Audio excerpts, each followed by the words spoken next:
Bismillahirrahmanirrahim. Assalamualaikum warahmatullahi wabarakatuh. Perkenalkan, nama saya Anas Asani dari Prodi Teknik Informatika 5A. Akan melakukan presentase mengenai materi tentang landasan teori kerangka berpikir dan pengujian hipotesis dengan dosen pengampu Zainul Arifin MPD. Oke, yang pertama yaitu pengertian teori. Di sini ada beberapa pengertian teori menurut para ahli. Yang pertama yaitu menurut Jonathan Turner menyatakan bahwa teori dalam ilmu sosial adalah penjelasan sistematis tentang hukum-hukum dan kenyataan-kenyataan yang dapat diamati dan berkaitan dengan aspek khusus dari kehidupan manusia. Kemudian yang kedua menurut Newman, teori adalah seperangkat konstruk, konsep, definisi, dan proposisi yang berfungsi untuk melihat fenomena secara sistematis melalui spesifikasi hubungan antar variabel sehingga dapat berguna untuk menjelaskan dan merambahkan fenomena.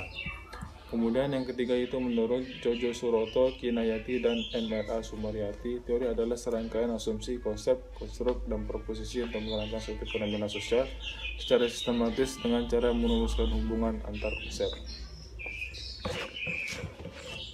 Berdasarkan beberapa pengertian di atas, secara umum dapat ditarik kesimpulan bahwa teori adalah suatu konseptualitas antar asumsi, konstruk, dan proposisi untuk menerangkan suatu fenomena yang diperoleh melalui proses sistematis dan harus dapat diuji kebenarannya. Bila tidak, maka itu bukan teori.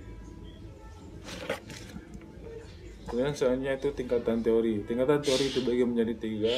Yang pertama yaitu teori mikro, yang dimana penjelasannya hanya terbatas pada peristiwa yang berskala kecil, baik dari sisi waktu, ruang, maupun jumlah. Konsepnya biasanya tidak terlalu abstrak seperti dalam sosiologi dikenal dengan teori patchwork. Irving Goffman yang mengkaji kegiatan ritual dua orang yang saling berhadapan atau bertatap muka. Kemudian yang kedua yaitu teori tingkat meso, yang dimana menghubungkan tingkat mikro dan makro atau untuk beroperasi pada tingkat menengah. Misalnya teori organisasi, gerakan sosial dan komunitas, teori Colin tentang kontrol organisasi. Kemudian yang ketiga yaitu teori makro. Teori ini menjelaskan objek yang lebih luas seperti lembaga sosial, sistem budaya, dan masyarakat secara keseluruhan. Misalnya teori makro Lansky tentang stratifikasi sosial. Kemudian selanjutnya itu fokus teori. Fokus teori juga dibagi menjadi tiga. Yang pertama teori substantif, yang dimana teori substantif dikembangkan untuk suatu keprihatinan sosial seperti hubungan ras.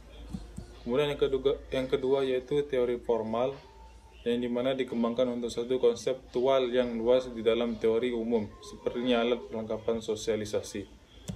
Kemudian yang ketiga yaitu teori middle range, adalah sedikit lebih abstrak dibandingkan penyamarataan empiris atau hipotesis spesifik. Middle range mencakup teori khusus digunakan dalam sosiologi untuk pemeriksaan empiris, namun yang digunakan untuk perumusan hipotesis yang akan diuji melalui kumpulan data adalah teori substantif karena lebih fokus berlaku untuk objek yang akan diteliti.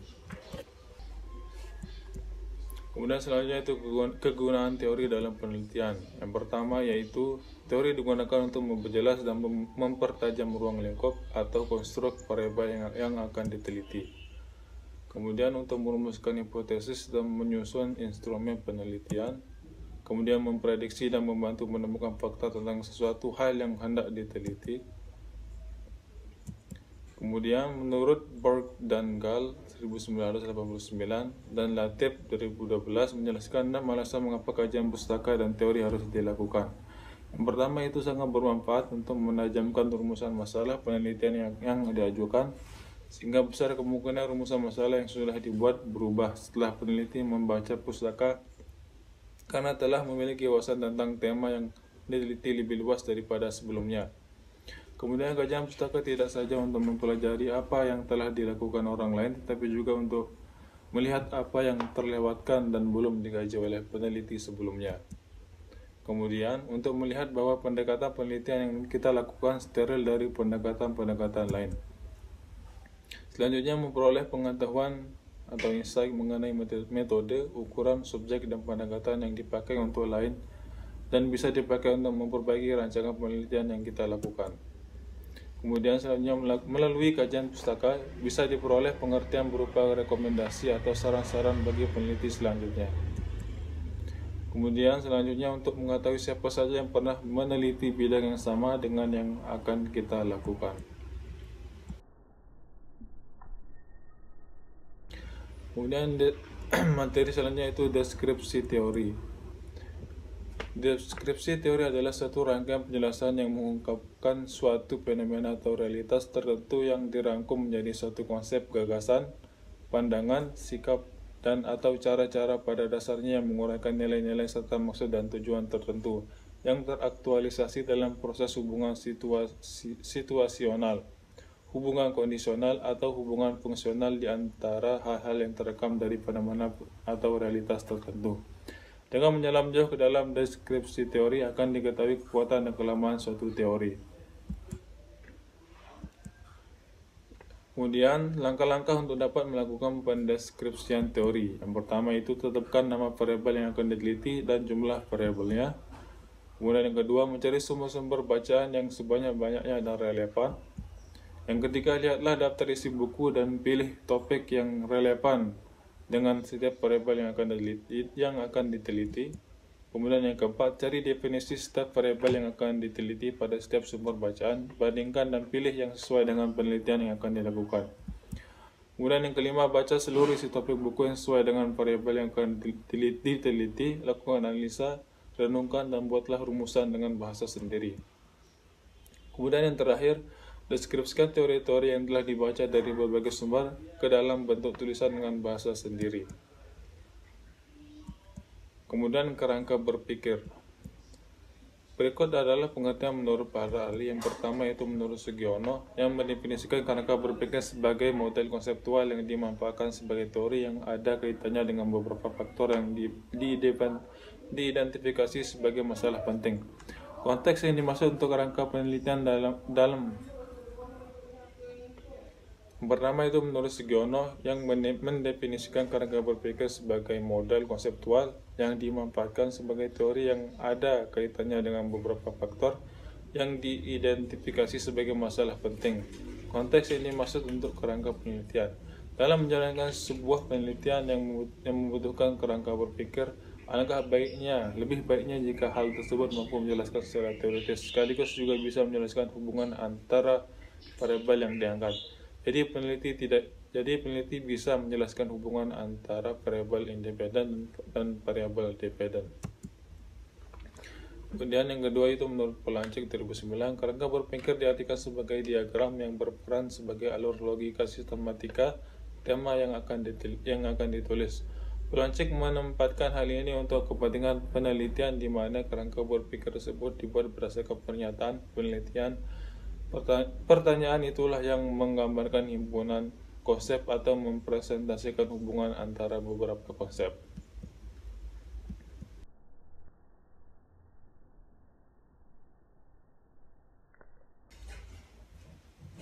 Selanjutnya yaitu langkah-langkah membuat kerangka berpikir. Yang pertama yaitu menetapkan variabel yang diteliti. Untuk menentukan kelompok teori apa yang perlu dikemukakan dalam menyusun kerangka berpikir untuk pengajuan hipotesis, maka harus ditetapkan terlebih dahulu variabel penelitiannya. Berapa jumlah variabel yang diteliti dan apakah nama setiap variabelnya merupakan titik tolak untuk menentukan teori yang akan dikemukakan. Kemudian yang kedua itu mengumpulkan referensi. Setelah variabel ditentukan, maka langkah berikutnya adalah membaca buku-buku dan hasil penelitian yang relevan. Buku-buku yang dibaca dapat berbentuk buku teknis, ensiklopedia, dan kamus. Hasil penelitian yang dapat dibaca adalah laporan penelitian, jurnal ilmiah, skripsi, tesis, dan disertasi. Kemudian yang ketiga itu mendeskripsikan penelitian. Dari buku dan hasil penelitian yang dibaca akan dapat dikemukakan teori-teori yang berkenaan dengan variabel yang diteliti. Seperti telah dikemukakan, deskripsi teori berisi tentang definisi terhadap masing-masing variabel yang diteliti. Kemudian selanjutnya itu pembahasan teori berdasarkan hasil penelitian. Dalam buku dan hasil penelitian yang dibaca akan dapat dikemukakan teori-teori yang berkenaan dengan variabel yang diteliti. Seperti telah dikemukakan, Deskripsi teori berisi tentang definisi terhadap masing-masing variabel yang diteliti, uraian rinci tentang ruang lingkup setiap variabel, dan kedudukan antara variabel satu dengan yang lain dalam konteks penelitian itu. Kemudian yang kelima, membuat kesimpulan. Melalui analisis kritis dan komparatif, terdapat teori dan hasil penelitian yang relevan. Kemudian yang keenam yaitu kerangka berpikir. Setelah sintesa atau kesimpulan sementara dapat dirumuskan, maka selanjutnya disusun kerangka berpikir. Kerangka berpikir yang dihasilkan dapat berupa kerangka berpikir yang asosiatif maupun komparatif. Kerangka berpikir asosiatif dapat menggunakan kalimat jika begini, maka akan begitu. Jika komitmen kerja tinggi, maka produktivitas lembaga akan tinggi pula. Atau jika pengawasan dilakukan dengan baik, maka kebocoran anggaran akan berkurang.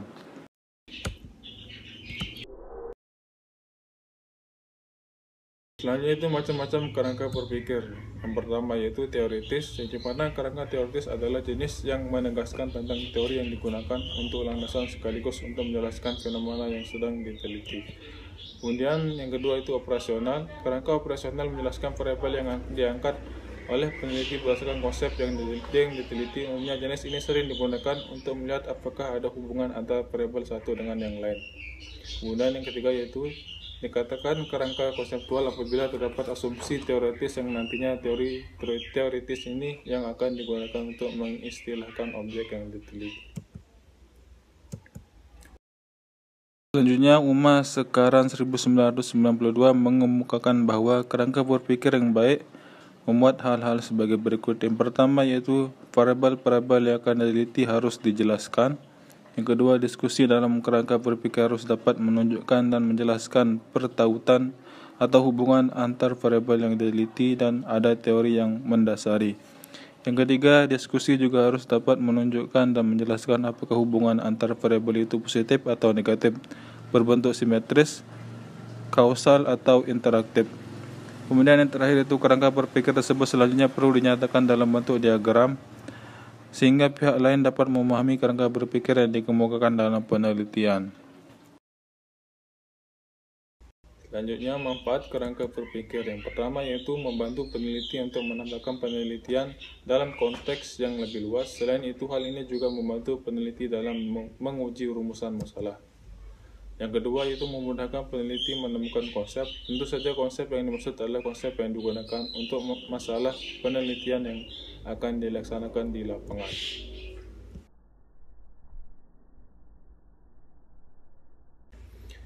Kemudian selanjutnya itu tentang hipotesis. Hipotesis merupakan jawaban sementara terhadap rumusan masalah penelitian. Oleh karena itu, rumusan masalah penelitian biasanya disusun dalam bentuk kalimat pertanyaan. Dikatakan sementara karena jawaban yang diberikan baru didasarkan pada teori yang relevan, belum didasarkan pada fakta empiris yang diperoleh melalui pengumpulan data. Jadi hipotesis dapat juga dinyatakan sebagai jawaban teoritis terhadap rumusan masalah penelitian, belum jawaban yang empirik. Kemudian selanjutnya itu berbentuk hipotesis.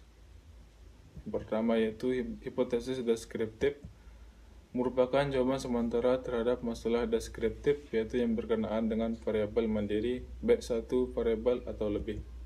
Kemudian yang kedua hipotesis komparatif, merupakan jawaban sementara terhadap rumusan masalah komparatif. Pada rumusan ini variabelnya sama, tetapi populasi atau sampelnya berbeda, atau keadaannya terjadi pada waktu berbeda. Dan yang ketiga merupakan jawaban sementara terhadap rumusan masalah asosiatif, yaitu yang menanyakan hubungan antara dua variabel atau lebih.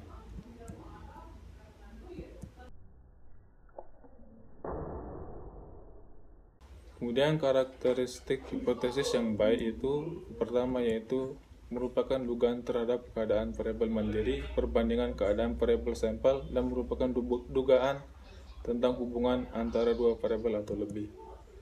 Yang kedua, dinyatakan dalam kalimat yang jelas sehingga tidak menimbulkan berbagai penafsiran. Yang ketiga, dapat diuji dengan data yang dikumpulkan dengan metode ilmiah. Sekian video pembelajaran saya. Assalamualaikum warahmatullahi wabarakatuh.